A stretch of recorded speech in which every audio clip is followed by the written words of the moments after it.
አርኤስኤፎች የኤምቲ ሰዎች ይዘዋቸው ይድረስ ለትግራይ ህዝብ ብለው መልእክት አስተላልፈዋል። ለትግራይ ህዝብ ይድረስ ለትግራይ ህዝብ። መምህሩ ፈተና አውጥቶ ተማሪዎችን ማሳለፍ ካልቻለና ከወደቁ የወደቀው መምህሩ ነው የሚል ማስጠንቀቅም አደራ ማለት የምፈልገው አዲስ አበባ ተቀምጣችሁ ሰላም እንደምን አላችሁ? እግዚአብሔር ይመስገን በጣም ደህና ነኝ። እንግዲህ በዚህ ቻናል ላይ እውነተኛና ትክክለኛ የሆኑ መረጃዎችን አቀርብላችኋለሁ። ሰብስክራይብ በማድረግ ቻናሉን ጀምሩት። እንግዲህ ዛሬ ማቀርብላችሁ መረጃዎች ዶክተር ደሳለኝ ጫኔ ለዶክተር አብይ የጠየቁትን ጥያቄና አርኤስኤፎች ስለያዙት ትግራይ ወጣት አንዳንድ ነገር እላችኋለሁ። ወደ ቪዲዮ። መምህሩ ፈተና አውጥቶ ተማሪዎችን ማሳለፍ ካልቻለና ከወደቁ የወደቀው መምህሩ ነው የሚል ኮመን አባባል አለ በእኛ በአስተማሪዎች ዘንድና ይህን ያክል 92% የመውደቅ ምጣኔ ካለ እኔ ወድቋል ብዬ ማስበው ትምህርት ሚኒስትር ነው። You gonna do this shit to me? Just gonna do this shit to me, no? Time to cook. ክቡር ጠቅላይ ሚኒስትር ላለፉት 5 ዓመታት የኢትዮጵያ ሕዝብ የከፈለው ዋጋ እጅግ የበዛና ከባድ ነው። የሰሜን ኢትዮጵያ ጦርነት ያስከተለው አስከፊ ሰብአዊ ውድመትና ጠባሳ ሳይሽር ዛሬም በአማራ፣ በኦሮሚያ፣ በጋምቤላ፣ በቤንሻንጉል ጉሙዝና በሌሎችም አካባቢዎች የሚታዩት ቀጣይነት ያላቸው ግጭቶችና ጦርነቶች፣ ብሔርና ሃይማኖት ተኮር ጥቃቶች፣ እገታዎችና አለመረጋጋቶች የዜጎችን የመኖር መብት ነፍገዋል።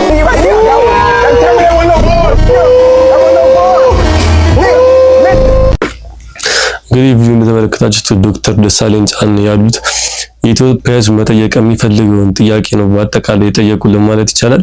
እና ደግሞ 12ኛ ክፍል ትምህርት ውጤት በተመለከተ ጉዳይ 92% ወርቋል የሚሉት እና የማስተማር ሁኔታ ላይ ችግር አለ ያሉ። ወደ ቀጣይ ቪዲዮ። ይሄን ወጣን ልጅ ማርከነዋል። አርኤስኤፎች የኤምቲ ሰዎች ይዘዋቸው ይድረስ ለትግራይ ህዝብ ብለው መልእክት አስተላልፈዋል። ለትግራይ ህዝብ ይድረስ ለትግራይ ህዝብ ብለው ብዙዎቻችሁ አይታችሁታል ብዬ አስባለሁ። ለትግራይ ህዝብ ሆይ ለገንዘብ ብላችሁ ልጆቻችሁን አትላኩ። ይሄ ጦርነት የሱዳን ጦርነት ነው እንጂ ይሄ ጦርነት እየተካሄደ ያለው በእናንተ ቅጥር ገንዘብ ነው። ልጆቻችሁን ለምን ትልካላችሁ? አርሚ ሰባ የሚባለው ማለት ነው። ብዙ የትግራይ ወጣቶች እየረገፉ ነው። ይሄን ወጣን ልጅ ማርከነዋል። በፍጹም አንገለውም፣ አካላዊ ጥቃትም አናደርስበትም። እኛ ሙስሊሞች ነን። ሃይማኖታችን በምርኮ የተያዘን ወታደር ግደል ወይም አጎሳቅል ብሎ አያስተምርም። ስለዚህ ወጣት ምንም አናደርገውም ብለው መልእክት አስተላልፈዋል። የአርኤስኤፍም እንግዲህ ታያችሁ። አልቡራን ማለት ዝም ብሎ እንዳይመስላችሁ በግብጽ ውስጥ ያለው የሙስሊም ብራዘርሁድ ሃርድኮር የሆነበት ማለት ነው። ግብጽ ሙስሊም ብራዘርሁድን ታባራለች፣ ካገኘች በሞት ትቀጣለች። አልቡርሃን ውስጥ ግን ሙስሊም ብራዘርሁድ ኮር ነው፣ የአልቡርሃን አስኳል ነው። እንደዚህ ይሄ ነው የሆነ ያለው። የትኛው ነው ኦብጀክቲቭ ያለው? እና this is በጣም ሲሪየስ ሜሴጅ ነው። ይሄ መርሲነሪ ነው። የትግራይ ወጣቶች መርሲነሪ የሆኑ ነው።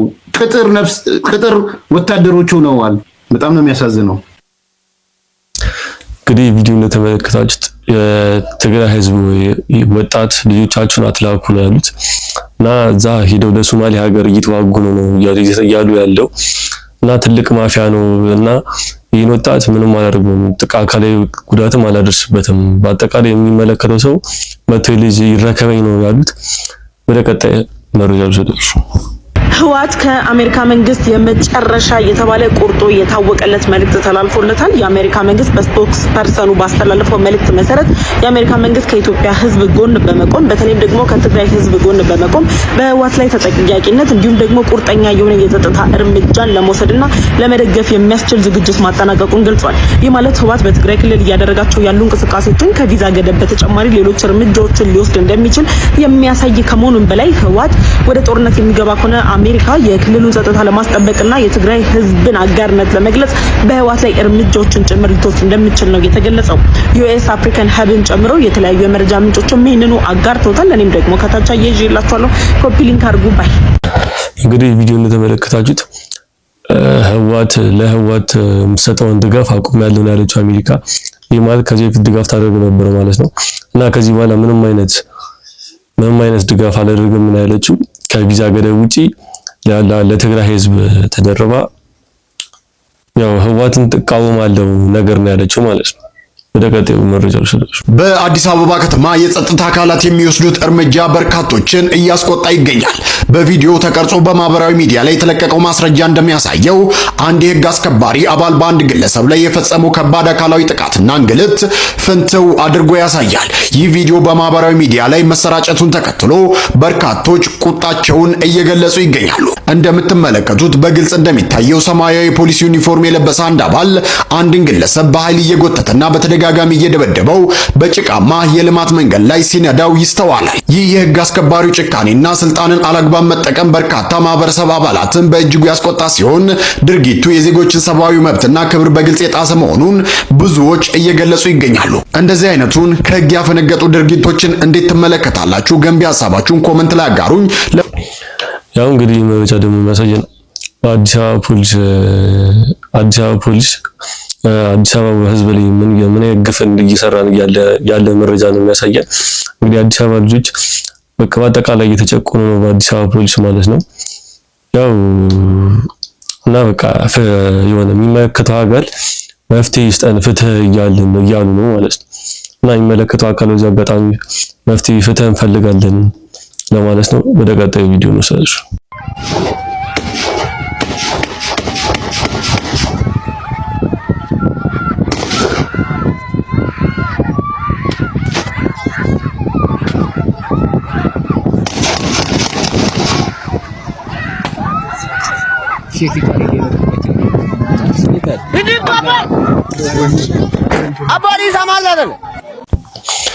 እንግዲህ ቪዲዮ ደግሞ ተመልክታችሁት በኢትዮጵያ ውስጥ ነው በጣም አሰቃቂ ነገር ነው የተደረገ ያለው። እንግዲህ ቪዲዮ ተመልክታችሁ ከሆነ ሴትዮዋ ሕፃን ልጅ ተሸክማለች፣ አንደኛዋ ደግሞ ልጅቷን በዱላ እየመታች ያወራጣች ነው ማለት ነው። እና አሰቃቂና መጥፎ ነገር እየተካሄደ ነው። ኢትዮጵያ ላይ ምን እንደመጣባት አይታወቅም። እንጸልይ፣ ጸሎት ያስፈልጋታል። ኢትዮጵያ ነው ህዝቦቿን ይጠብቅልን።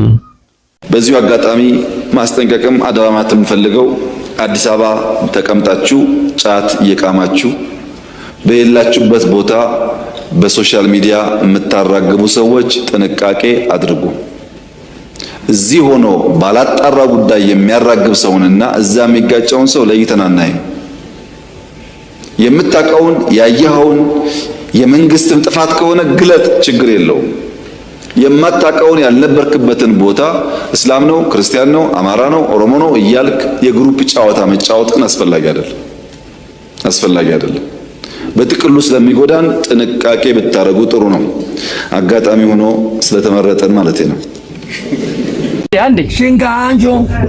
የተመለከታችሁት ዶክተር አብይ ለአዲስ አበባ ህዝብ በየቤታችሁ ቁጭ ብላችሁ ያልሆነ መረጃ ለምታቀብሉ ሰዎች ላይ እንግዲህ ቲክቶከሮችንም ያካትታል። እኛ በበኩላችን ትክክለኛ መረጃ ነው እያቀረብን ያለነው። እንግዲህ ተጠንቀቁ ነው ያሉት። በአጋጣሚ ስለተመረጥንም ያሉት የመጨረሻው ንግግራቸው።